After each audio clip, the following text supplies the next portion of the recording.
Hey guys, I was having a chat with the team in the office in our small business the other day and just asking them if they've got any ideas for a spreadsheet that we use on a regular basis that I could use as a demonstration that showed some of the more advanced features of Excel. And the team came up with the timesheet input spreadsheet that we've been using for many years. And this is basically how it works. Now, I'm not going to be able to go into a lot of detail with the formula because I did put it together a long time ago. It is all of my work, but there's no way I'd be able to explain the formula or in fact some of the mechanisms that are going on behind the scenes. But I can definitely show you how we've been using it. So quite simply, we input a start time and an end time for a shift, and we then the spreadsheet just gives us the amount of time that's been worked. Let me just put in probably something a bit more realistic there. So if I say 9 till 12:15, it shows me that that person has worked 3 hours 15 minutes, or in a decimal format 3.25. I'll come back to that in a moment. You'll also notice here that at this point in time there's a little red square there. Now that just means that that time hasn't yet been allocated to any of these departments. So we have kitchen, retail and drivers in our small business, and if I just allocate that to the kitchen department, you can see it goes green and it pops 3 hours 15 onto the kitchen. Now, when I first developed this back in 2016, can you believe it,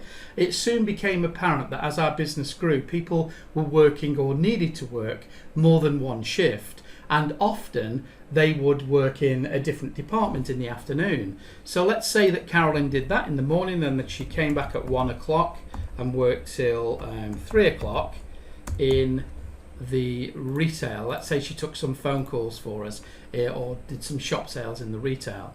So what that then does, it allocates that 3 hours and 15 to the correct department, i.e. not 3 hours 15, 2 hours, sorry, to the retail department.